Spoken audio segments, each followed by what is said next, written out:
191 Yadras by Hydesgrain. Initially, they believed that Jason was joking at first, but one look at his face told them that he was serious. That is not a joke, right? You don't look like you're joking at all. Fasro was utterly dumbfounded, but even after scanning the baby girl with his mana fluctuations, he couldn't see that anything was off.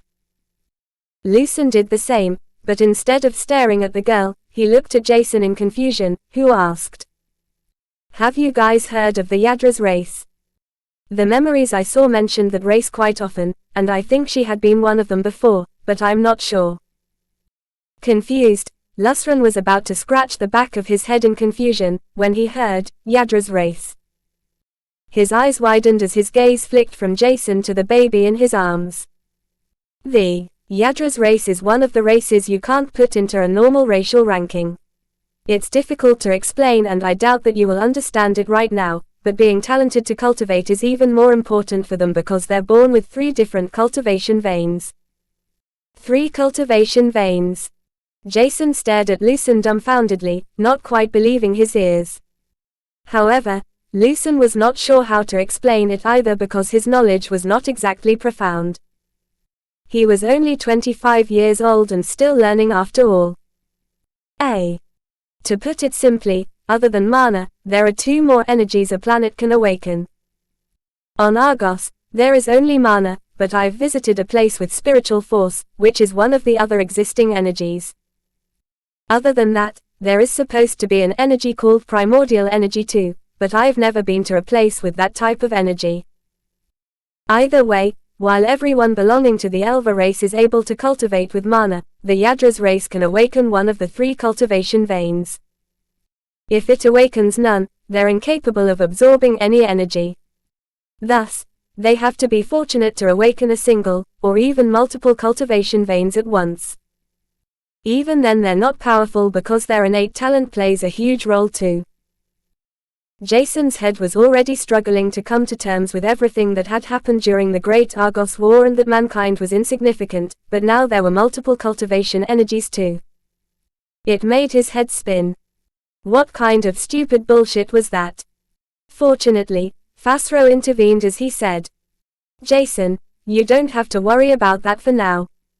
The most common energy that exists is mana, and none of the 3 cultivation energy is superior to another. It will only be slightly more complicated if one is able to cultivate multiple energies, but to figure that out one will have to be tested first. That's not possible here, nor on a normal planet as all 3 energies have to be present and channeled into the necessary tools to test one's cultivation veins and if they accept multiple energies." In the beginning, Jason was glad that Fasro had intervened, but after listening to the young Arior, he couldn't help but feel the urge to strangle him. As such, Jason decided to let the topic about 3 cultivation energies rest, and instead, he simply asked, "So, the Yadras race cannot be ranked because of the unique constitution, and they might be the strongest, or even weaker than us as they can't cultivate at all?" Lucen nodded his head, and Fasro was about to say something when Jason raised his hand. "I don't think more information will help me in my current circumstances. It will only confuse and distract me. The most important right now is Argos and how I can help protect as many people as possible." Fasro was grumbling about being denied the chance to provide his insights as he mumbled, "I just wanted to say that they look exactly like you humans. There are quite a few races that look similar to humans, to be honest." When Jason heard this, he rolled his eyes as he faked a faint smile before he teased, "Being considerate is not one of your strengths, right?" That is exactly the confusion and distraction I wanted to avoid. After that, Jason could only sigh as he asked with a trace of curiosity, "All right, now that you've already said it, do you know why there are many races that look identical?" However, instead of providing him with a satisfactory answer, both Fasro and Lucen only stared at him dumbfoundedly, which left Jason with more questions than answers. After talking to them for a few minutes about topics like how the Arior and Elva race could help the best, they decided to stay on Canir, patrol throughout the kingdoms, prevent fights and help if required.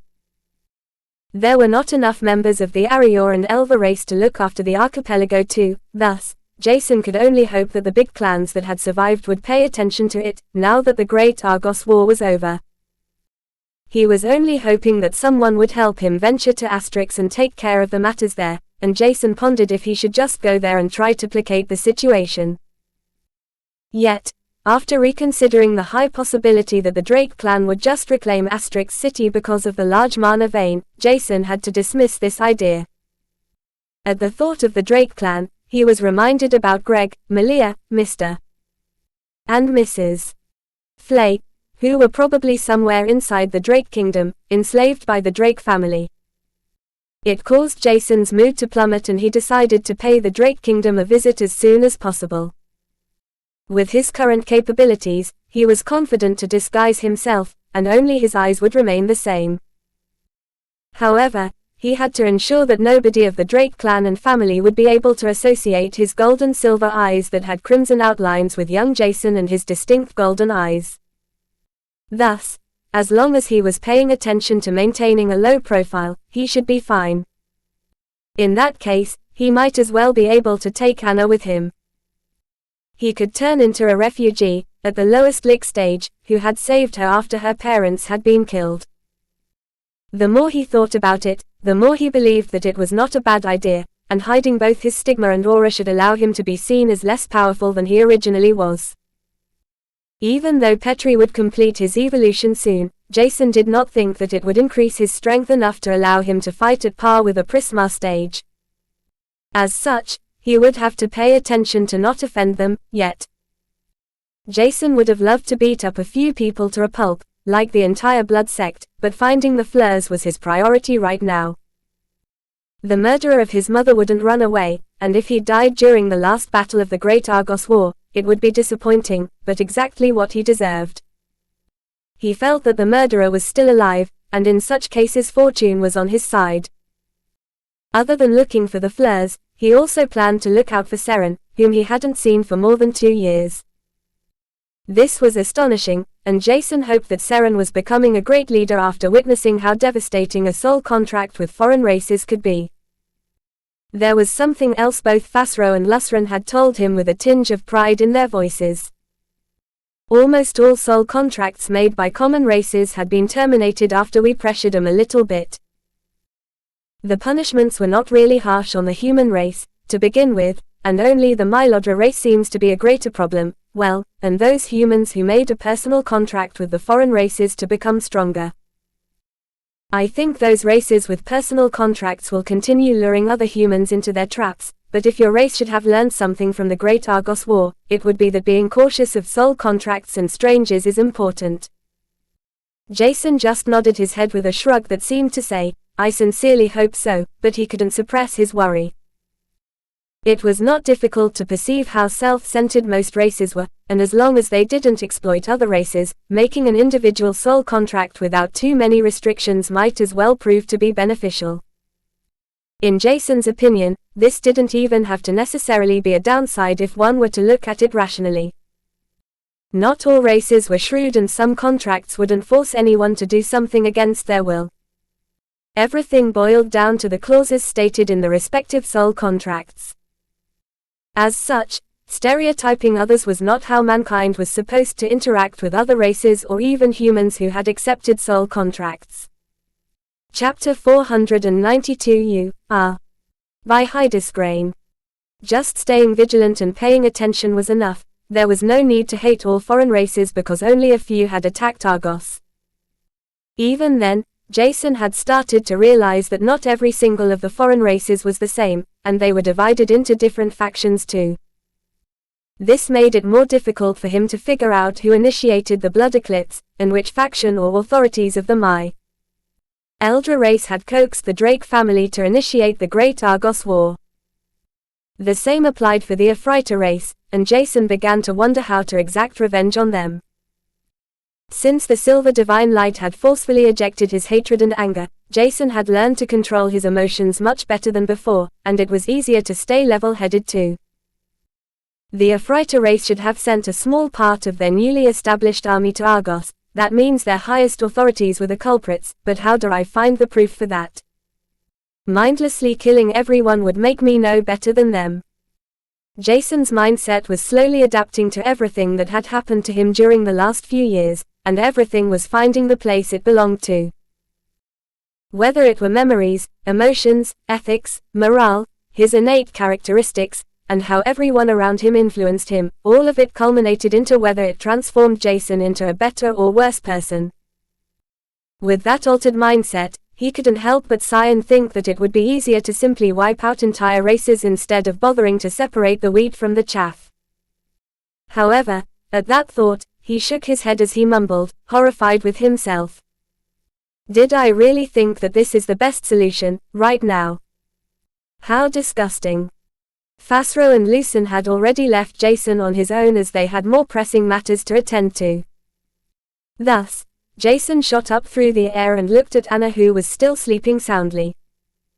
Yadra's race, 3 cultivation veins, and 2 more energies to cultivate that I have no idea about. Do I really want to find out everything right now? A little bit of peace would work wonders for me right now. He was tired of fighting and keeping his identity of being a halfling from the Celestia race, a secret from others. Instead, he would rather openly reveal himself and absorb mana to his heart's content because that was what made him feel alive. Unfortunately, it was easier said than done, and Jason knew that he would be looked at with a certain degree of wariness, and most citizens wouldn't trust him either. Thus, he would have to hide some things that made him appear similar to those who had undergone a transmutation after accepting the soul contract of other races. Ivris were a good example, and Jason hoped that his stigma would be seen as a similar transformation which most people would remember to determine who was in a soul contract with other races and who was not.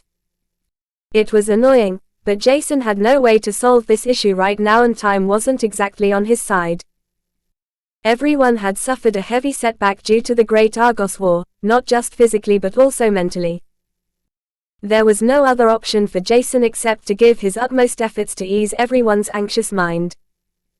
After the storm had calmed, it would be possible to initiate the next step of his plan to reconcile foreign races with humans.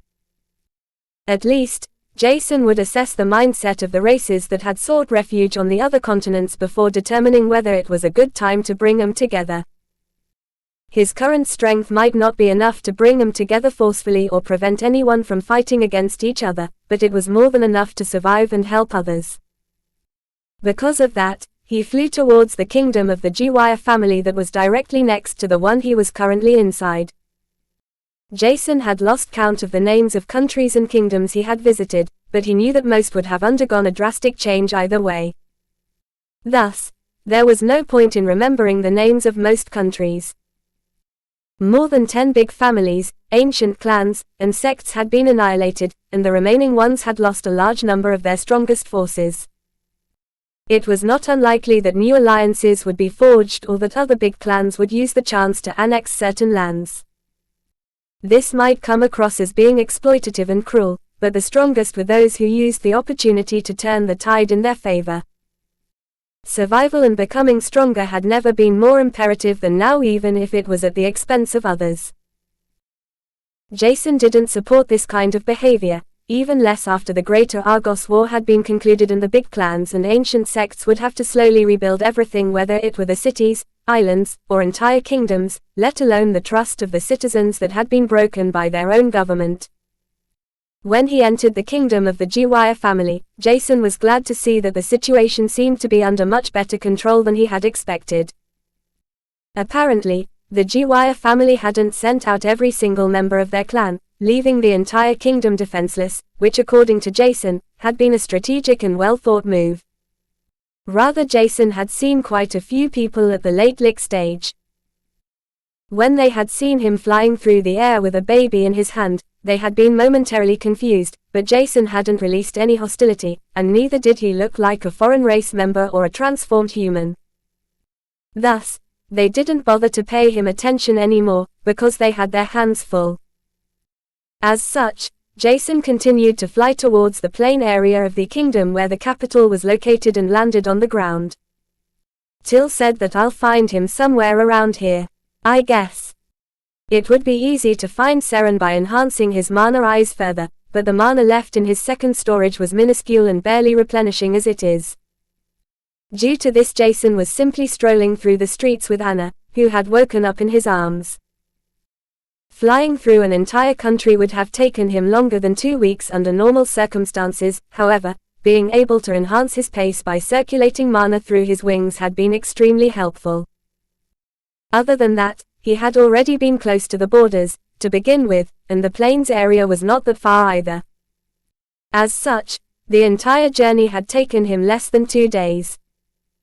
The duration was much longer than the time he had taken to fly towards the 3 capitals that were extremely close to each other.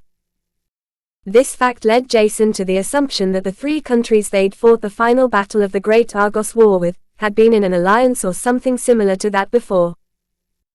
Most capitals were rebuilt on the remains of once flourishing cities before the mana outbreak had occurred, and it was only because of this, that some capitals were extremely close to each other and some far away. There had been several hundred countries before the mana outbreak after all. Jason was not sure how long it would take him to fly through Canir, but considering that he was already faster than most vehicles that mankind used, it should take him less than 2 months with resting periods. Searching for Seren took him longer than expected, and Jason was not sure what he should say to his old friend, or if he would even remember him. However, when he perceived Seren's familiar mana fluctuations who was walking through a crowded alley all by himself, Jason approached him with a smile on his face. "Hey, Seren, how's your Earth Dragon doing?" Hearing those words, caused Seren Jiwaya, who had been minding his own business, to be dragged out of his thoughts as a tall, muscular young man with black hair and silver strands within looked at him. His smile was vibrant, yet the most interesting feature about him were his golden silverish eyes that were somewhat familiar to Seren. "Who are you?" Chayota 493 War matures by Hydesgrain. "Who are you?" The unexpected reaction caused Jason to feel embarrassed, but then it hit him. The possible reason for Seren's confusion could be his appearance that had undergone a major transformation during the last few years. However, before he could answer, Anna suddenly chuckled, which made Jason glare at her. Yet, in a fraction of a second, Jason could see that her eyes had begun to turn teary. Please don't cry. He had never looked after a baby, except his newly hatched soulbonds, thus he was not really great at what he was doing. Nevertheless, he looked at Seren after a short time before he replied. "You don't remember me? What a shame. I thought our time on Asterix was valuable enough to be remembered." Hearing this, Seren's eyes grew wide as saucers before he released his mana fluctuations to scan Jason's as he blurted out. Jason. Is that really you?" While Seren was concealing his mana core, Jason's was revealed to everyone who wanted to see how many drops of mana he had already liquefied. This caused Seren to look at his old friend in disbelief. During the last 2 years, Seren had worked hard on improving his strength to the highest possible degree, but he had yet to liquefy his first drop of mana. He was only 17, and had a late start to sense mana due to his malfunctioned mana veins after all. Otherwise, he was pretty confident that he would have liquefied 1 if not 2 drops of mana already. However, seeing that Jason had liquefied almost 40 drops of mana was more than shocking for him. Other than that, his eye color had changed from his distinct gold to a gold silverish, and there was a baby girl in his arms. After the initial shock of seeing his long-lost friend had worn off, Seren could focus on the finer details about the person greeting him. Though, he was still astonished and blurted out, "What the hell has happened to you?" Jason just smiled, happy to see Seren again as he answered. "Quite a few things actually, but I guess your question was rhetorical." He chuckled and his laughter sounded alien to his own ears. Old memories of their spars back at the Vanguard school flashed before his eyes. It had been, 4 years? It felt as if an eternity had passed since their last meeting, but now was not the time to take a trip down the memory lane. As such, he continued, "I think you've already heard it. The Great Argos War is over. It was concluded by the 3 beasts that suddenly appeared on the battlefield, preventing the war from advancing further. However, the situation is quite bad. You might not like what you hear next, but I'm not here just because of you. The Jiwaya family's patriarch is said to have returned from the battlefield as one of the first because of a grave injury. Has he already arrived? If so, I would like to meet him. While the death toll was alarmingly high, there were also lots of heavily injured humans. They would either die from the aftermath of their injuries or receive permanent injuries. In the end, the Jiwaya family patriarch was said to be the latter, and Jason knew that Seren was his direct heir.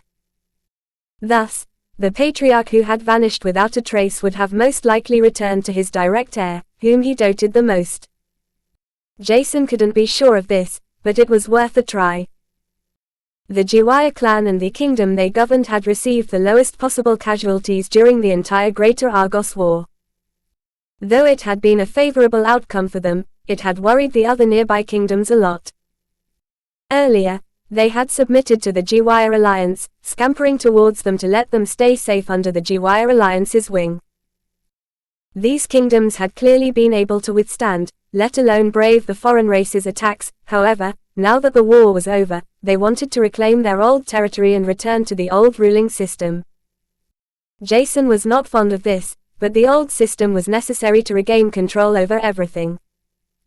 According to him, it was more of a necessary nuisance, before a better system was introduced, or someone took over the reins and became the strongest, suppressing everyone else. The latter was definitely not something to look forward to, and Jason was planning to follow the first option he had in mind. There were many ways to introduce a better system, and a democratic system was one way he hoped would ensure that things went as he planned, at least in his mind. Other than that, there were multiple different ways, but fighting for oneself was definitely not the way to go. Now, they were not alone on Argos anymore. Seren, who was glad to meet his old friend once again, turned suddenly serious as he asked, "Why do you want to meet my father, and how do you know that he left the battlefield once the Greater Argos War was concluded?" That was a highly confidential piece of information that shouldn't be known by anyone, no offense. Jason was glad that his friend had become more mature and rational, despite appearing the same naive kid as before. On the other hand, Seren had become more vigilant against others, and Jason thought that the Great Argos War had caused this transformation within Seren. There could also be different reasons, but it was most likely the gruesome war, and witnessing millions of desperate humans trying to survive, just one more day.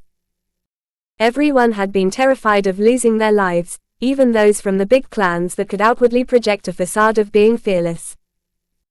The future had turned from something that was bound to happen given the course of events, to a blank sheet that was waiting to be filled with all types of possible scenarios. Nothing was set in stone, and this was something humans were afraid of, as the thought was clearly unnerving. They wanted to be led by others, to sleep peacefully in the night knowing that everything was under control, but that was not something anyone could promise anymore. "I fought in the Great Argos War. Obviously, I know about that piece of information. Your father knows me as well. Just inform him that I've arrived, and he will tell you that it's fine for me to meet him."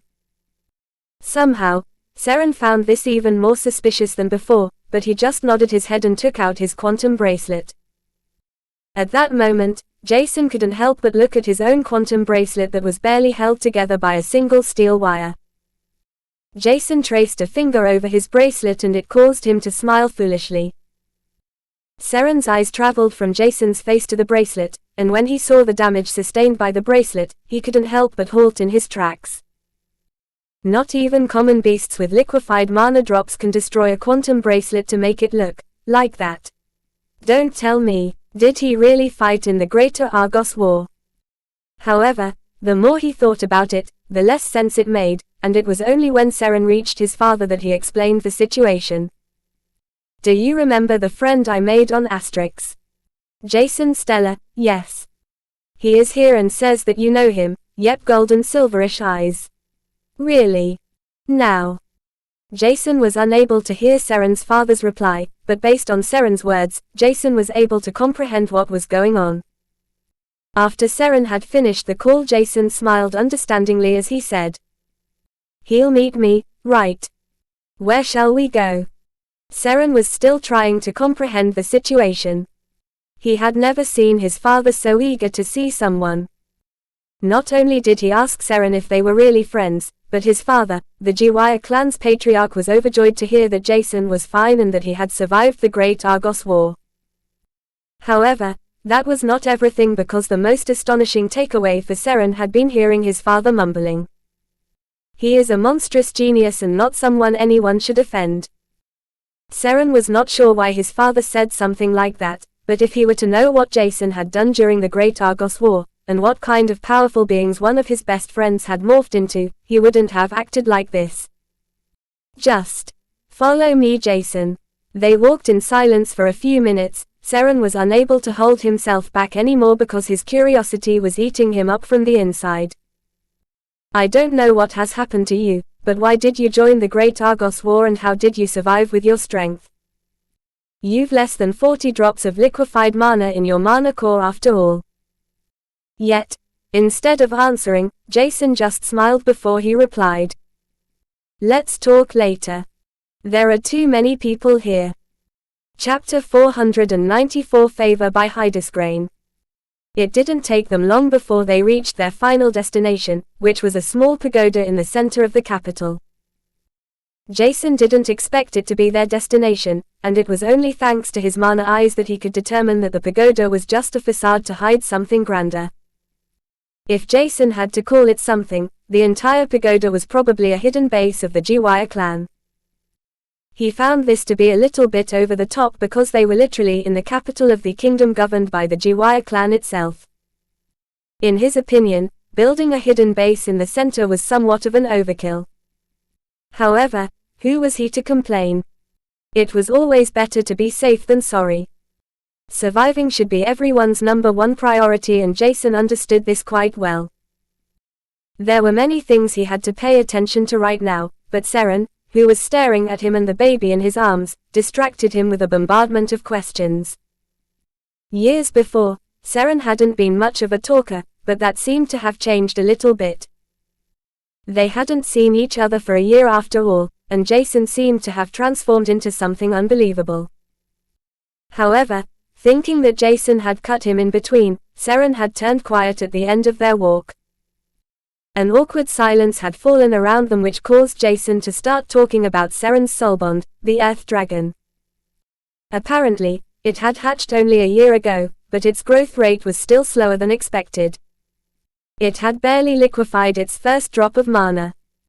Nevertheless, this was only the beginning, and the Earth Dragon's growth would accelerate after now that the first mana drop had been liquefied. Seren had been lost in thoughts and hadn't realized that they had already reached the pagoda, and upon entering it, Jason was baffled by the interior. The interior of the pagoda was every bit modernized and equipped with all possible advanced gadgets, complete with an elevator at the end of the large hall. It was a stark contrast to the exterior view that looked traditional, old, and bland. To say that the pagoda's exterior paled beyond comparison would be a gross understatement. There was just no scale of comparison, and it made Jason marvel at the clan's ingenuity.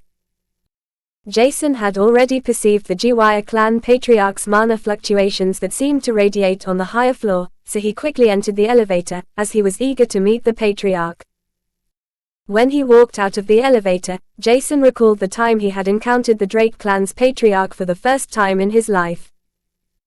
It had been inside one of the Syro City's towers a few years ago, and the recollection brought back an unpleasant memory which was not at all comparable to the current situation. Right now, he could see the Jiwaya clan patriarch sitting on a chair with thick bandages wrapped around his entire body. His hair seemed to be burned, and he was missing an arm, while his face bore expressions of excruciating pain that he had to endure due to his severe injuries. The potions he was required to take to reduce his pain and heal him had probably lost some of their efficiency, and Jason pitied him. From what he'd heard, the Jiwaya clan patriarch might be among the harshest, but he was known to be fair. That was the other second reason for Jason to visit him, while the first was that the Jiwaya clan's combat strength was among the strongest of all big clans right now. Hello Jason, how come you visit me so soon? The Great Argos War has just ended. The Jiwaya clan patriarch's voice was full of vigor despite his weak appearance and caused Jason to smile lightly. Greetings, esteemed patriarch. I have multiple reasons to visit you, and one of them was to see Seren. The Great Argos War has brought many casualties and I felt like I had to make sure that everyone I care about is fine. While Jason stood opposite Marks Jiwaya, the Jiwaya clan's patriarch, Seren sat down on the king-sized bed, while listening carefully. Apparently, they were inside Marks's bedroom, but that didn't bother Jason a tiny bit. It is great to hear that you share a strong bond of friendship with my son. I hope you won't forget him and give him a helping hand once I'm not there anymore. Cough cough. I am not in the best of my health, but I won't die from it. However, I'm still missing an arm and my mana veins have been damaged, which will prevent me from absorbing mana for the time being. But let's not talk too much about me. I don't think you came here to listen to my complaints. Please tell me, how may I help you? Jason liked how straightforward Patriarch Marks was, and he nodded his head to know that there was no need for small talk. He was about to speak when he felt a faint sting in his finger. It was Anna, who had bitten into the finger with which he had been trying to keep her occupied so that he could talk uninterrupted. Looking down at her, their eyes met and Jason could only faintly realize that she was a transmigrator, and not an ordinary one-year-old baby, despite behaving like one. It seemed as if the transmigrator had to mold her behavior to that of a baby, or even a part of the deceased child's soul, traits, and attitude. Taking out some solid food he had received from the nurses, he fed that to Anna, who was nibbling his finger before stating his reason for visiting the capital. As you might know, the Jiwaya clan is currently amongst the strongest big clans, if one were to look at the combat strength. Your clan's soldiers received the least number of casualties and the entire kingdom shouldn't have had too many issues with foreign races. This seems to be the case if we compare the kingdom's situation to every single other kingdom and country. I have a favor to ask for and a deal I want to offer the Jiwaya clan. Because of Jason's earlier words, Marks Jiwaya could already imagine what his request would be. However, before he could interrupt, Jason continued to speak. I know it might be too much to ask for, but I hope that the Jiwaya clan can build an alliance with other big clans in order to restore Kanir to its former glory. Most big clans around the adjacent kingdoms have suffered a lot and might have been conquered by other big clans, ancient sects, or even other new forces, and I don't think something like this should happen. Especially not right now. I might not have much I can give in return, but I believe that conquering the other countries is one of your plans, Patriarch Marks. It doesn't seem to be, for now at least. In exchange, I would like to propose my deal. You might not be aware of this, but I am the person who translated the neutral body refinement techniques of the Doom Crawls. I can do the same with the floating sky movement technique. Marks Jiwaya hadn't planned to conquer the surrounding countries yet, but there was no reason for Jason to know this. Nevertheless, when he heard about Jason offering to translate the entire floating sky movement technique, he almost jumped up, only to be held back by the pain he was feeling. You translated it? How? Shane shouldn't have been able to teach you the universal language. I cannot even speak it correctly, let alone write or read because it's too difficult. Jason was confused that the Jiwaya family patriarch didn't know the reason behind this, as he had thought that it was already a well-known fact. Thus, he said something he hadn't openly acknowledged before. Oh, I'm a halfling hailing from another race, you didn't know that? I forgot. Others would have called this move of Jason stupid, but there was a proper reason behind his revelation, and he wanted to use it efficiently. Chapter 495 Thought Through Scheming by Hydesgrain. Oh, I'm a halfling hailing from another race, you didn't know that? I forgot. While Seren choked on his saliva, Marks Jia's entire attitude transformed from that of an injured, almost dead man to that of someone who would fight against the foreign races with his life on the line. When Jason saw this, he released his Celestia aura, while his stigma began to glow brightly. His golden silverish eyes began to release a calming, yet radiant glow, and it only took a few seconds before the three traits began to merge. Jason's body was enveloped in a golden silverish hue, and his entire demeanor changed in a matter of seconds as he asked with an ice-cold voice. Did I fight with or against the Argos alliance? There was no need for him to mention that the Elver race had only come to take him with them, or what race his father belonged to. If Jason had to be honest, he was not even sure what kind of existence his father was, because both Fasro and Lucen didn't know the exact answer either. They had only told him that the Celestia race was like gods to them, but how should Jason know what exactly that meant? There were many unknown things he had yet to figure out, and even more that attracted his interest. Nevertheless, now that mankind had to face one of its biggest crises, there were other things to pay attention to. Marx Giwire was too injured to fight against Jason, and he was fully aware of this. If he wanted to, he would have to simply take out Ego and shoot one of the blazing bullets. It would be enough to end the Patriarch's life. He might have to overexert his mana and fill it with every single trace of mana he could absorb, and Solaris Fire Affinity had to be strained too, but it was evident how unstable the Giwire Patriarch's current condition was. One wrong move and he might die. Because of that, Marx Giwire had to calm himself, while Seren had already jumped up to soothe his father's anger before he averted his attention to Jason. So, you are a halfling. How? And why? And I don't understand anything. Jason could fully understand Seren's confusion because he was as helpless as his friend. Smiling ruefully, he retracted his aura that had enveloped Anna, who was still in his arms. He put her on the ground before carefully holding her arms to pull her up in a standing position in order to help her adjust to her new body. At the same time, Jason wanted to ease the tension that permeated through the entire room. Nobody could escape the cute antics of a baby, even less if it was a beautiful baby girl. It was still unclear what he should do with the baby girl who had a transmigrated soul in her body, but it was evident that he couldn't leave her alone. The world was way too dangerous, and Jason was not sure where a baby, and an orphan at that, would be sent to. She might be in constant danger while being with him, but that was the case everywhere around Canir, and Jason thought that it was safer to keep her with him than someone else. He was at least trying to help, in his own small way. Marx Giwire had calmed down after hearing Jason's words because they were certainly true. After that, he recalled the other foreign races that had fought with the Argos alliance. With that in mind, it was difficult to stereotype Jason as someone dishonest, and the Giwire Patriarch began to see Jason's honesty as an attempt to receive his trust. This certainly worked because nobody with the slightest trace of sanity left within them would openly reveal that they were a halfling belonging to the human and another race. Even less in times where everyone loathed foreign races and those that colluded with them. There were certain exceptions, and quite a lot of them at that, but the vast majority of humans wanted to live a quiet and peaceful life and be left alone. Human minds were simple.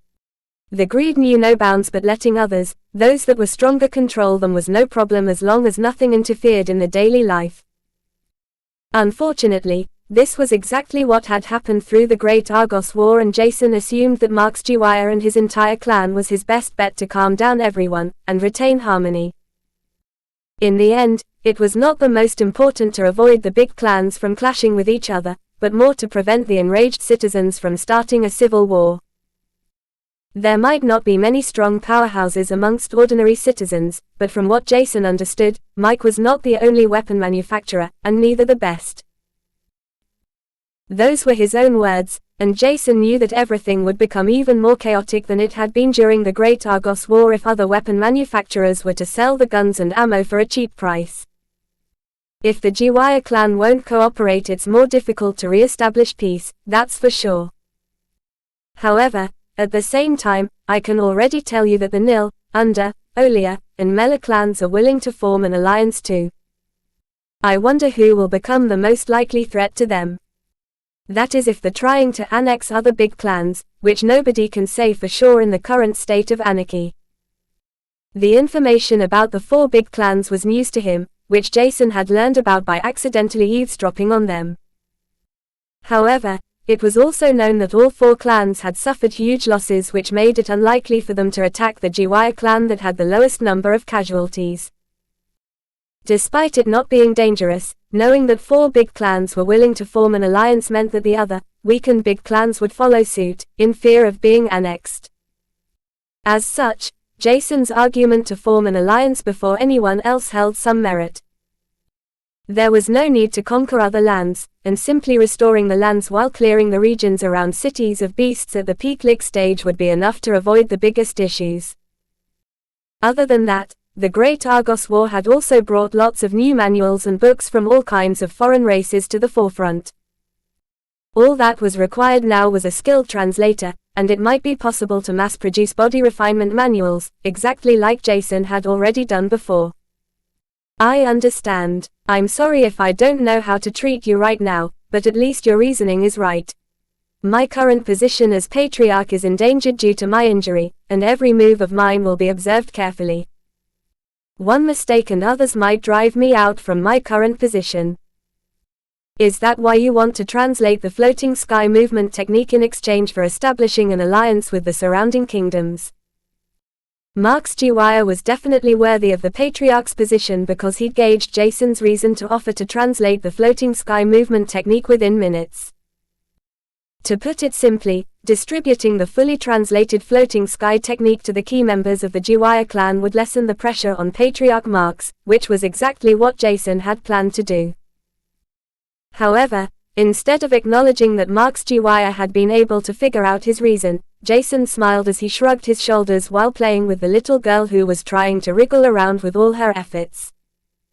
Maybe, I just want to imprint the translated version of the floating sky movement technique and use it for myself, who knows? Chapter 496 Disguised by Hydesgrain. Under normal circumstances, big clans wouldn't allow translators from other clans to look at the techniques and manuals one had received from foreign races.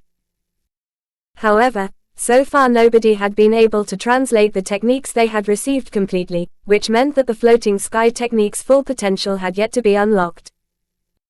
Marx Jiwaya was fully aware of this, and he could already tell that the translated floating sky technique would not only allow every member who practices it to become much faster, but also increase their entire combat prowess. This increase of strength would prevent other clans from trying to conquer them as well as nullify the threat of getting conquered by the other kingdoms that would join the alliance Jason had proposed. Other than that, it would allow him to have an additional safety net and the members of his clan would no more try to take over his position as Patriarch. The neutral body refinement technique Jason had translated and sold to other big clans before selling it to Merle Arths was already an indicator that he was capable of achieving everything previously stated. As the realization hit them, goosebumps spread over both Seren and Marx Jia's body as they stared at the young man, who was playing with the little girl. He seemed inconspicuous right now as Jason's stigma was hidden by some makeup, but they recalled how Jason had acted only a minute earlier. Suddenly Patriarch Marx averted his gaze to Seren as he mumbled. Are you sure that he was weaker than you before? Even I feel weird looking at him as if a ferocious monster is lurking behind that outwardly gentle appearance. After that, he continued hastily. To think that he was able to comprehend the most efficient way to retain a balanced state on Khania in such a short time. There will be lots of problems, but his plan should prevent the worst case scenario, that is, if the Drake clan and other greedy clans can be restrained, while the citizens have to calm down too. Jason hadn't overheard their conversation, and it was only when Seren approached him with a tattered manual in his hand that he diverted his attention from the baby girl in his arms to look up at him. Seren seemed to be looking at Jason with vigilance, but at the same time, he remembered the time they had spent together. It was not that Jason had changed, but it was more that time had changed him. From what his father had told him, the Great Argos War had been utterly devastating, and many had died, turned into cripples, or suffered from mental issues. There were also stories his father had told about a golden silverish-eyed young man, but Seren could have never have imagined in his wildest dreams that this man had been Jason. So, the story of the incident in the Yazlorn caves and the blood eclipse caused him to change. Seren could not easily trust someone, however, Jason was one of the few people he did trust. Despite him having changed, Seren felt that beneath the outward serious and powerful personality, his heart had still retained the kindness Seren had associated him with. The fact that he cared about the Jiwaya clan, or the weak and big clans, was a testament to his reasoning. His father had given him the Floating Sky original text a few seconds earlier, which he was now handing to Jason. However, contrary to Patriarch Mark's and Seren's expectations, Jason didn't stop playing with the little girl, who was laughing out in joy, while being torn inwardly. On one hand, she felt like a small child right now, happy to be playing around, but on the other hand, she was cursing herself for behaving like a little baby. Even if she felt weird, Fortuna had to be on her side, because Anna couldn't fathom how else she could have encountered Jason at such a time. He was definitely someone from a race that was at a high rank, but without being able to sense mana, there was no way for her to figure out the truth. While taking the Floating Sky manual from Seren, which was in fact a Terra Advanced technique with the correct translated name, Jason continued to distract Anna. Reading through the first few pages, Jason was able to employ his knowledge about the weightless steps movement technique that was a sub-technique of the translated part of the Floating Sky technique. Afterward, his reading speed slowed down. It was still fast owing to his refined brain and mana eyes that perceived everything neatly, but it took him around 4 hours to finish everything. "I got it," Jason simply said as he looked at Anna, who was now sleeping in his lap, her head resting on his leg after he had decided to sit more comfortably on the ground. Turning his head to Seren and the Patriarch, who had been talking with each other and sending messages through their quantum bracelets, Jason said, "Seren, can you write fast? I can do 2 different translations. One word-to-word translation, or the version I've comprehended. It's based on the weightless steps technique and the movement sequence that I copied from you. Which one do you want to do first? Or do I just need to translate the former?" Seren was staring at him in confusion, not sure what Jason wanted from him. Thus, he slowly turned his head towards his father for an answer. "I think both versions would be better, but son, I think you've forgotten to explain something to me. What about the copied sequence of the Floating Sky technique?" While trying to ignore the latter part, Seren took out a bunch of papers and a pen. "Let's do both." Using paper and a pen was much better than saving everything on the quantum bracelet that may as well be hacked by others. This was also the reason why most big clans liked to use handwritten manuals without worrying about even a single word about the unique techniques getting leaked over Skynet or anywhere else. Jason found this logical and didn't expect Seren to utilize the quantum bracelet to write down the translations, to begin with. The entire day had passed until they had finally finished everything, and Jason sighed in relief when they were done. It was more annoying to explain certain things that required basic common sense according to him, but it was better to be meticulous in some explanations than being too hasty and undetailed. If the techniques were not explained in a clear and precise language, the reader ran a high risk of injuring himself or herself in an attempt to practice such martial art techniques by following the instructions of the manual. As the translated part of the Floating Sky technique was imprinted into his mind, he could try practicing it without any issues. However, in order to master it correctly, he required lots of time, which he didn't have right now. In the end, there were many things he had to do, but the most important for Jason was something different than maintaining peace. After ensuring Seren's well-being, while completing some important missions on the way, Jason decided to infiltrate the Drake Kingdom. He was uncomfortable carrying Anna with him everywhere he went, but there was nobody he trusted enough, except Fasro and Lucen, who had lots of things to do as it is. Tilgrail was busy too, and he couldn't leave a transmigrator inside a small child with Emily alone. That might even be worse than handing over Anna to the government, who had more than enough to do with different tasks. Jason was already hopeful to hear Anna talking for the first time, and despite not knowing how long it would take, he couldn't help but hope that her being a transmigrator might help. Not only would it be possible for him to alter his plans with possible information from her, but he might as well leave her on her own once she was able to talk. At least, Artemis could look after her too instead of him doing everything alone. It had been unlike Jason to randomly pick up a baby on a whim, but after seeing the baby all alone, defenseless, and with an interesting former life, he had failed to muster the courage to leave her to her fate.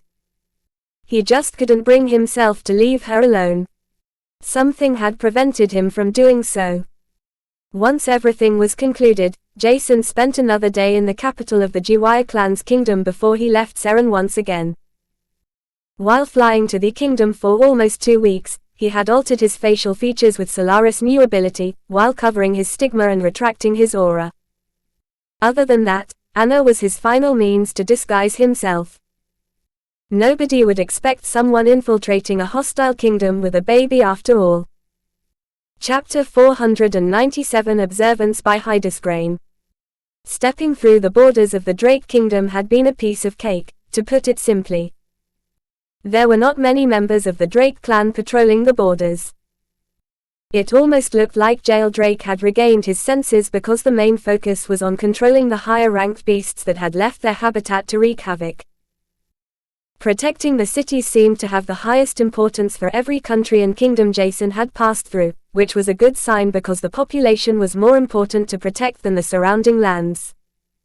Yet, contrary to what he had expected, most citizens didn't riot. They were only voicing out the complaints, but that was already everything. This was weird and something Jason couldn't understand. During the entire Great Argos War, citizens had been the least priority to the big clans, yet, they had easily reclaimed their position as governor of their lands. Even if they had been forced to abandon their lands before, the vast majority of citizens seemed to act as if they were glad to see the big clans returning. In the end, this was only because ordinary citizens had been unable to solve the issues with the surrounding beasts at the lick stage. As such, it looked like the citizens were glad that the big clans had returned. However, they continued to harbor their hatred of the big clans deep within them, which was as distinct, if not firmer than that to the foreign races. The latter had always been enemies of normal citizens, but that was not the case with the big clans. Earlier they had been naive enough to believe that the big clans were safeguarding and protecting them, but now, everyone knew the truth. Once something were to happen, there was nobody they could rely on. With that thought seeping into the mind of every citizen, their behavior seemed to change slowly. During the few days Jason spent in all kinds of cities inside the Drake Kingdom, he noticed these subtle changes which caused him to feel uncomfortable. His disguise was well thought out and nobody would dare to assume that the youth with a baby in his arms was a spy or something similar. Even if citizens were to know that, they would rather reveal some secrets pertaining to the Drake family to him rather than blow his cover. While most big clans were already deemed as evil by most citizens, this was even worse when it came to the Drake Kingdom. Most of the citizens wouldn't hesitate to murder Jail Drake with their own hands if they ever got the chance to lay their hands on him, but that was not possible. Instead, it was almost as if the Drake clan patriarch's strength had increased by a large margin during the last few months. Nobody knew for sure whether this was because his soul bond had matured, or if there was another reason. There were rumors about his cultivation technique having allowed Jail to increase his combat prowess to the extremes, and Jason thought that this was likely. If Jail Drake's ice transmutation had reached a higher degree, his ice affinity must be on a whole new level compared to what one would normally be capable of. Jason was also interested in cultivation techniques because he was still using a basic mana absorption technique. Even his passive mana gathering technique required a complete renewal because he had already reached the highest possible absorption rate with it. After his primal Celestia bloodline awakening, his passive mana gathering technique had even broken through its limitation, which was something unheard of. However, this was still not enough. It was unfortunate, but most higher-ranked mana gathering and absorption techniques required certain affinities, while similarly restricting other affinities. The same applied for cultivation techniques as it was the case with body refinement techniques. In the end, Jason had many ways to improve his combat prowess, but there was no need for him to actively search for a mana gathering and passive mana gathering technique. The surrounding mana was too shallow after all. Jason's absorption rate had increased exponentially, comparable to that of ordinary individuals of higher races, and there was not even the need for him to activate his stigma. Even if others were confident about the mana permeating the air on Canir, Jason had to use a huge bulk of mana stones in order to reach his limit. The costs were exorbitant and the efficiency that he received in return was less than what he had hoped for. Nevertheless, it was good that he had been unable to practice a cultivation technique until now, as it would have changed his mana fluctuations faintly, refining them. If the higher authorities of the Drake clan were to perceive this, not even Anna as his perfect cover would be enough anymore. Anna, who was forced to stay with Jason for the entire time, was already trying hard to say even a single word. However, her body had yet to be developed enough to share the transmigrated soul's thoughts and desires with him. Jason had helped her learn to walk a little bit, and despite her weak and frail legs, the willpower of an old transmigrator was on a completely different level than that of a small baby without any goals or desires. He didn't think that it would take long for Anna to start speaking. Thus, he had already revealed all kinds of things she should be unaware of. Anna had transmigrated to a different race after all. Their race's appearance might be similar, or maybe even the same, but that should have been the only similarity. It was still difficult to comprehend the existence of 3 different energies, with mana being only one, but that was something Jason could learn and digest slowly. Meanwhile, Anna required more information about Argos' current state, what exactly had happened, and the perks of being a human. In the end, she had voiced her astonishment with a loud squeal while Jason had carried her through the crowded street. A soul world was just too much of an advantage to ignore, and Anna's initial dejection of being born into a weak and suppressed race was slowly subsiding. Jason was still not sure how she had reincarnated, but his gut feeling told him that she was neither a bad person nor someone who would hurt those around her. Other than that, she seemed to be foolish and naive because it looked like she was trusting him too much, considering that they had just met. There was no way for her to understand whether he wanted to help her or use her knowledge for his own selfish interests, yet, instead of showing any reluctance while interacting with him, Anna behaved as if she was just waiting to start speaking and reveal everything to him. In the end, that was exactly what she would do, and Anna knew that this might be seen as foolish. However, at the same time, it was evident that Jason had rescued her, while his persona radiated a certain enigma that made her feel that he wasn't supposed to exist on such a small planet. Normally she wouldn't know anything about Jason yet, but after he had told her about him being a halfling from the human and Celestia race, the little girl's excitement knew no bounds. Both Jason and Anna seemed to have forged a thin bond with each other, and Jason didn't feel the need to hold back information from her. Jason wanted Anna to tell him as much information as possible, while Anna had yet to figure out what she wanted to do with the second chance she had received. Going back, staying on Argos, taking revenge. Everything was possible, but it was evident that her current strength was insignificant to even start thinking about something like that. After spending an entire week in detailed observance of all kinds of cities within the Drake Kingdom in absolute dedication, Jason had heard countless rumors. While most were exaggerated or simply baseless, there were multiple rumors that relayed the same message. The Drake clan had reaped benefits from the Great Argos War instead of losses. While many of their powerhouses had died, the Myoldra race had already sent them cultivation resources, body refinement manuals, and even shallow translated combat techniques. Adding the loot from the opponents they had defeated to their wealth of resources, the Drake family had constructed a large nurturing field for all talented youths they had forced under a soul contract. Jason had figured out the rough location of this training ground which he had approached during the last few days of his observance. It was only a matter of time before it would be possible for him to find a good opportunity to enter the fortress-like academy. My strength has increased during the last 3 weeks despite not being able to actively absorb a lot of mana. Presenting myself as a challenger to the Drake clan's younger generation won't work. What else is there that I can use as a means to enter the academy? As he mulled over the possible options, he suddenly felt Anna was tugging at his sleeves. His eyes traveled from one of her little hands seeking his attention to the other pointing out in a certain direction. Jason suppressed his excitement, but he couldn't help but exclaim, You're a little genius. Chapter 498 Simple is Best by Hydesgrain. Anna was pointing towards a small building complex with a golden dragon embedded in its sign. It was a trading company, and Jason didn't take long before he comprehended what Anna wanted to tell him.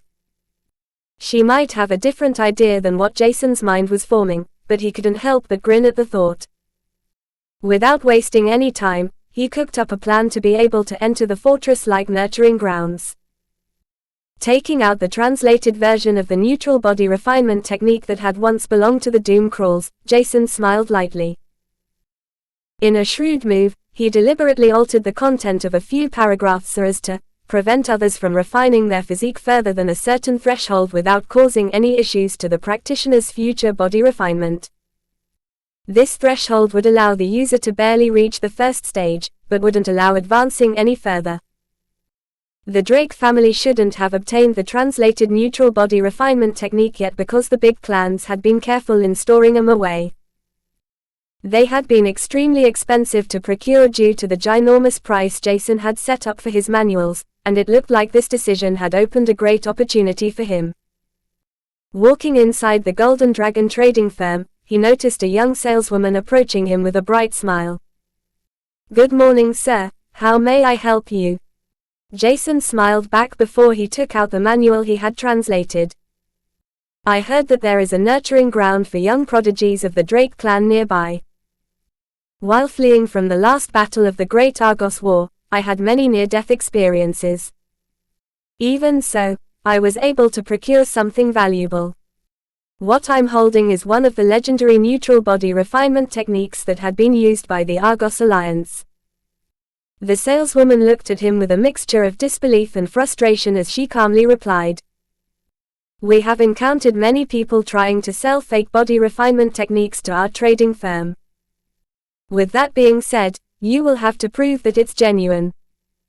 She awaited Jason to panic, but contrary to her expectations he just nodded his head and suggested, "Copy the first 5 pages and practice it if you want. There shouldn't be much improvement in your physical strength with only one body refinement session, but you should be able to tell that this manual is not a fake copy." Handing the dumbfounded woman the technique he added, "Even if I sell the neutral body refinement technique, I have a condition. There are 2 members of the Drake Alliance that I want to meet. They seem to have recently joined the Drake clan, but I can't simply show up and enter the fortress, even less with my little girl. As long as the neutral body refinement manual was original, paying whatever price demanded wouldn't be a problem. It was possible to copy translated body refinement techniques after all.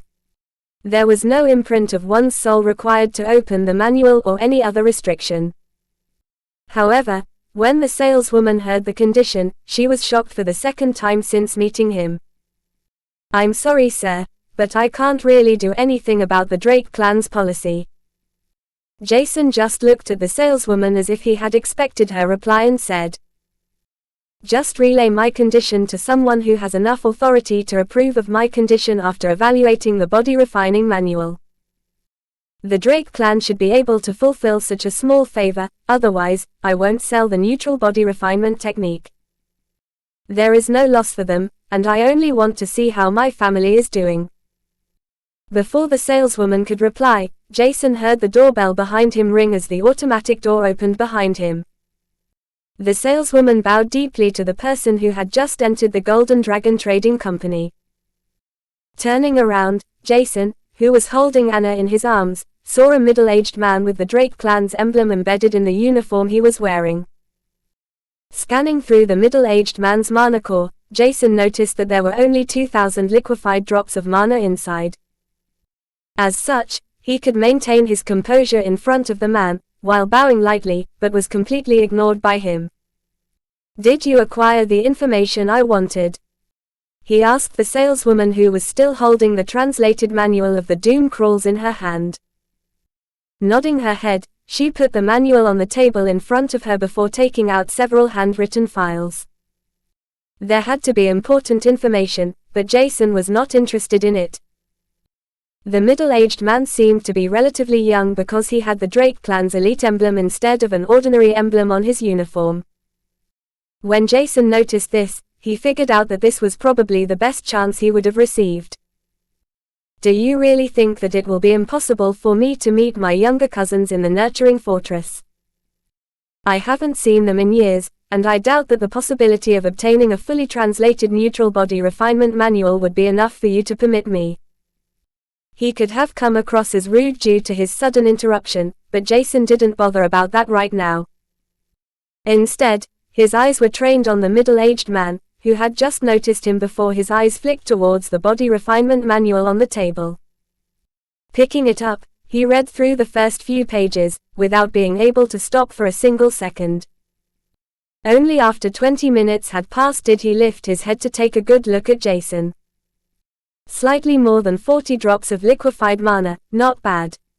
How old are you and where did you find this manual?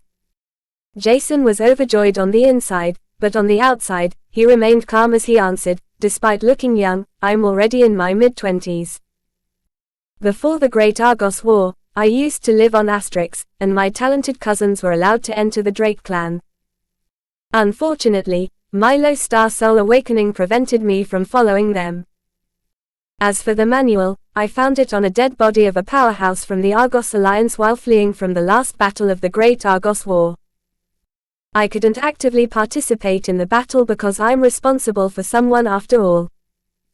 Only now did the middle-aged man take a proper look at the little girl in Jason's hand before he nodded his head. After that, his attention diverted to the neutral body refinement technique before he scratched the back of his head. There were many things he had to pay attention to, but the most important was that the higher-ups had told him to nurture the new generation with his fullest capabilities. The body refinement manual in his hand was one means to accomplish this, and Paul, the middle-aged man, asked himself whether he could trust the words of a stranger or not. However, after considering that the young man had barely 42 drops of liquefied mana in his core and a baby girl in his hands, that was happily playing with him, he fell for Jason's trap. Anna didn't show any signs of being abducted and Jason's technique looked genuine enough to him. Thus, he couldn't pin Jason to the act of wanting to infiltrate the Nurturing Fortress, hence, Paul nodded his head in affirmation. I think that's not too much to ask for. All of us suffered because of the Great Argos War after all. Even if it might not look like that, not everyone wanted war. Despite looking cold, Jason thought that the middle-aged man was warm and kind. In the end, he was just someone who had suffered as much as others, being used by the stronger. Pain and agony was something everyone had witnessed through the Great Argos War as billions of beings had been victims of it. Now, after the Great Argos War, they were even labeled as devils. Sadly, they couldn't retort anything to that accusation because it was nothing but the truth. How did the Drake clan only end up like that? It had been magnificent and a place one could be proud of. Chapter 499 Reunited by Hydesgrain. Jason was nervous to meet his old friends once again. It had been more than 2 years, and he couldn't help but feel worried and apprehensive.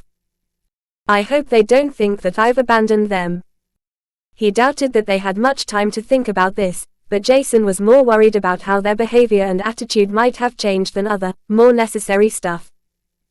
The Drake clan could have manipulated them, which was something that had to be expected. As such, the nearer he, Paul, and Anna, who was in his arms, came to the fortress that was used to nurture the Drake clan's new generation, the more nervous he became.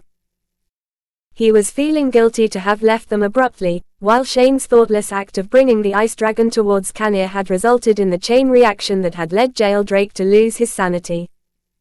At least, that was what Jason thought, and he couldn't help but feel sorry. If possible, he would take care of the issues his master had caused, but that was hardly possible right now.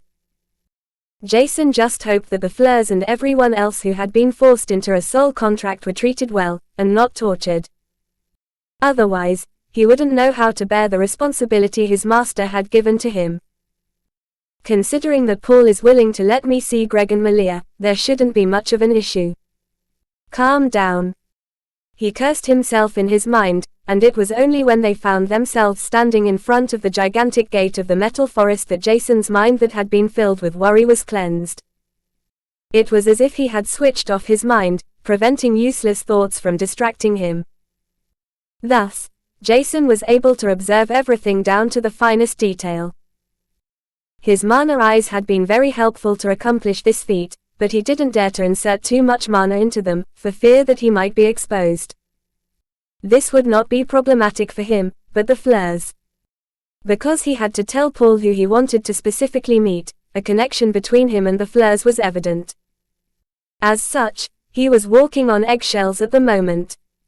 Even a single mistake of his, or his identity being exposed, might cause lots of issues for those he loved. The Fleurs were not related to him by blood, but without their help, he wouldn't have been able to come this far. If he could call anyone his family apart from his soul bonds, it would be the Fleurs and his later masters. This was something Jason knew for sure. With that in mind, he acted like everything around him was astonishing and extremely interesting to him, putting on a good show of how he was bewitched by the scene in front of him. It was imperative that nothing about Jason should attract someone's suspicion, and he was of the opinion that his acting was pretty good. Paul, who was one of the instructors of the new generation, seemed to be gentle and kind. He spoke a lot to him and explained many things, such as the living conditions of the students who attended the academy, that had been in fact the nurturing ground. Other than that, he mentioned their training program, what they usually ate, the cultivation resources they received, and much more. Jason was astonished about Paul's behavior because the young man seemed to trust him a lot. This could have been due to him having a child in his arms, or that Jason seemed to love his family enough to visit them in exchange for handing out a fully translated neutral body refinement technique. Despite their agreement, Paul told Jason that he would still receive a large fortune in exchange. However, instead of accepting it, Jason just told the young man to redirect the funds to Greg, Malia, and their parents as they were in more need of resources than he was. All in all together, Paul noticed how much Jason cared about his family, and he told himself that in no way could such a doting young man with a child be devious or a trickster. Thus, Jason was not considered a spy. His sole purpose was to meet Greg and Malia, at least for now. After they entered the fortress, it didn't take long before he was led into a small, yet comfortable office. Jason sat down on the small couch before he began to play with Anna as Artemis, whose jealousy had shot through the roof, stared daggers at him. She had squeezed her way between Jason and Anna, which caused both of them to laugh out loud. Meanwhile, Paul, along with a young, bulky man with short brown hair and a young woman with long, silky brown hair that cascaded down her back, entered the office. Artemis was annoyed with the way Jason paid attention to Anna. She meant to glare at Anna but failed to do so as the baby looked at her with innocence and curiosity. Anna blocked most of her appearance to the new entrants in the room as they could only see white feathers. Jason smiled at Greg and Malia, who were unable to identify Jason and clueless as to why a stranger was smiling at them. His smile and eyes were somewhat familiar, but his facial features had been altered through Solaris' new ability. As such, there was no way they could detect Jason without scanning his mana fluctuations. However, the gut feeling told them to not do it as it would attract unwanted attention and suspicion. Thus, they resisted the urge to do so. Jason's smile reached his eyes when he saw his old friends and a single tear streamed down his cheeks as he asked, "How have you two been?" This confused Greg and Malia even more, and they exchanged puzzled glances with each other. When they returned the gazes back to Jason, they could see Artemis' head peeking out from behind the baby girl. When Artemis felt Jason's emotions and saw the cause of it, she screamed out before flapping with her wings as she jumped out of Anna's embrace. Anna's 1-year-old part of the soul felt sad to see Artemis leave her side and she was about to cry, but Jason managed to calm her down. He stood up, holding her in his arms as he approached the siblings who were more than familiar with Artemis' appearance. "Artemis!" Malia screamed out as she hugged the little owl that was shooting towards them. Artemis was still in her small form, and it was only when they realized who the owl was that they understood who was the person standing in front of them. Their responses were inarticulate in the beginning, their brains too tired and exhausted to process what they were witnessing in front of them. They couldn't issue a word first, as tears streamed down Malia's eyes before Greg mumbled in a small voice, "I'm sorry." Jason stole a quick glance at Paul, hoping that the young man would leave. However, that was apparently not the case, and it made things a little bit more difficult than Jason had hoped for. Nevertheless, he was glad to see that both Malia and Greg seemed to be fine. There was nothing more he could have wished for at the moment, and he hugged Greg firmly while asking, "What are you sorry for? It's not like there was anything we could do." Patting Greg's broad back reassuringly, Jason released 2 paper-thin threads of mana from his body which he shot towards the 2 siblings. They were overjoyed to reunite with their old friend, whom they had thought to have lost through the Great Argos War as devastating news continued to pour in through all parts of the planet, making them feel less and less hopeful of him being safe and sound with each passing day. Despite that, they still noticed something connecting them, as Jason transmitted a single thought to them. "Don't be astonished, it's just me. With your instructor around, I can't talk freely, just behave as if you don't notice anything." Because Malia was hugging Artemis, and Greg was being hugged by Jason, Paul, the instructor, didn't notice them stiffening for a short moment. It didn't take long for them to regain their composure, and Jason didn't waste any time either. He hugged Malia as well and heard Greg muttering under his breath in a teasing voice, "Since when do you have a daughter? We haven't seen each other for a few years and you've already settled down." Greg was trying to hide how emotional he was right now, but it was hardly possible. Jason just smiled as he said, "This little girl is called Anna, and she is not my blood-related daughter. To put it simply, her parents died and I didn't want the government to take her in. They're already overflowing with orphans, and a 1-year-old child would definitely be neglected. There are other reasons too, but I can't explain them without enough time." He didn't like lying to his close friends, thus Jason tried to stay as honest as possible with Paul watching them. Paul, the instructor, had already expected the little girl to not be Jason's child, because their facial features and other characteristics were different. However, to hear what Jason had done was remarkable, and it restored his faith in humanity. "How have you two been? After the Drake family took you in, many things must have happened. I know roughly what should have happened. If possible, provide me with as much information about the soul contract clauses as possible. I'll find a way to take you two out of this mess." Chapter 500. Don't dare to buy Hydesgrain. The 3 friends ignored the instructor's presence completely, but that was not something he minded. Instead, he was listening carefully to Greg and Malia's words that were expected of him as a part of his employment with the Drake clan. He was duty-bound to follow their rules. Jason, Malia, and Greg had decided to sit down before telling their story. Many things had indeed happened since their last meeting, and Greg explained everything slowly, while Jason instructed Malia and showed her how to transmit her thoughts to him. This was easier said than done, and it was only after 20 minutes that she got the hang of it. In the end, this was faster than Jason expected, and he was glad that Greg's storytelling was as slow as it had been years before. This worked in his favor as Jason was able to multitask, and he didn't show any outward signs of doing something other than listening intently to Greg's recitation of the things they had faced since their last meeting. Apparently, they had been treated well, and there were not many accidents that had happened after they had voluntarily decided to join the Drake family's clan.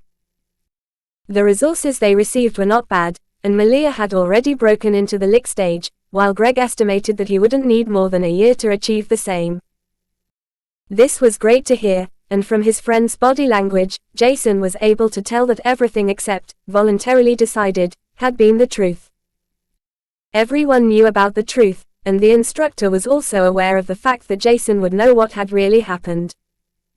Nevertheless, it was also evident that the young man with a child in his arms couldn't just say, "Please take me to those your clan has forced into submission." With a soul contract that is no better than enslavement. Paul was similarly disgusted by what the Drake family had turned into, and his soul contract was less demanding and its clauses less exploitative than that of those the new generation had to sign. Nevertheless, his contract had still been harsh, and he had been forced to sign it at a young age because his family situation had demanded it. Otherwise, Paul wouldn't have become who he was. After Malia had comprehended what to do in order to transmit thoughts to Jason without letting others notice, she released a thin thread of mana that was unstable and crude, yet enough to do what it should. It was slowly moving towards Jason as Greg finished his storytelling. There were many things both the siblings and Jason were curious about, but Greg knew that asking Jason with Paul hovering around them would be disadvantageous and risky.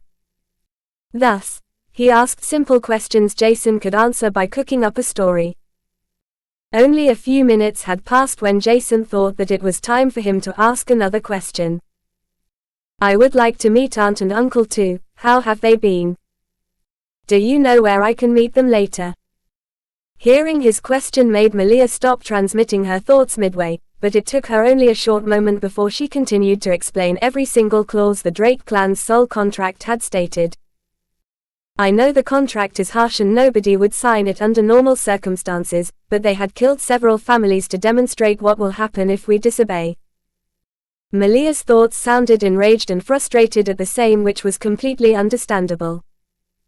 Nevertheless, she returned to state the other, more unique clauses only talented youths had to do.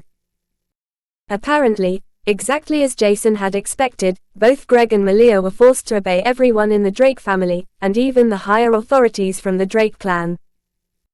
There were only a few things they didn't have to obey, which was the only thing that prevented the young prodigies from killing themselves. As a matter of fact, nobody was forced to satisfy the sexual desires of the clan members, which was something Jason had been worried about. If Malia had been violated throughout the last 2 years, her will to live would have been completely shattered by now. Fortunately, the Drake family was more focused on nurturing a combat force and not interested in raising slaves to satiate carnal desires.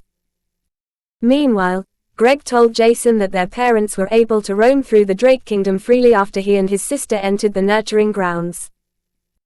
Apparently, this was some sort of reward the youngest generation had received, and it was already fortunate that they hadn't been killed after the enslavement-like soul contract had been signed and put into effect. It was similar to encouraging the young prodigies to become stronger in order to protect their families that seemed to be scattered throughout the entire kingdom. As such, defending the entire kingdom had become a necessity. Jason couldn't help but think that it was an extremely clever tactic employed by the Drake clan. The young generation had a reason to become stronger, to protect their family, which meant that they had to protect the Drake clan and kingdom. After Malia had finished explaining every clause of their soul contract, she also told him where exactly their parents had gone. Their location could have changed, but Malia doubted it. Jason was glad to hear that they were alive and not restrained in any way, but he didn't dare to meet Mark and Gabriella right now. Somehow, he felt too guilty about the entire mess that had been created because of his master, and himself. There were multiple ways to opt out of a soul contract, but most of them were not feasible for the soul contract Greg and Malia had been forced to sign. Terminating the contract is not possible, dying is not an option either. But annihilating the entire Drake family and clan is not something I could have done either, even if I were strong enough. In the end, there were more humans who had been forced to obey the Drake clan than those who had followed Jail Drake of their own will. Thus, the 3 options Jason had in mind were not feasible. He had a few other ideas in his mind, but he couldn't just test them right now. If something were to go wrong, it would be devastating and would blow his cover. As such, both Greg and Malia would have to endure everything a little bit longer. This wouldn't be a problem as long as they were not sent to participate in a civil war or somewhere dangerous, where it was likely for them to sustain injuries or even die. Fortunately, both Greg and Malia were too weak to attend dangerous missions, and it would probably take a few years before the first really dangerous missions would be allocated to them. Knowing this, Jason was able to retain his composure for now. A few years were more than enough for him to figure out a solution and save his friends. If the simple ways don't work, I'll have to experiment with solutions to overthrow the Drake family's soul contract. The options were endless and he was in no rush to test their efficiency. As long as the Drake Kingdom wouldn't cease to exist by getting attacked and conquered by others, the Fleurs would be fine too.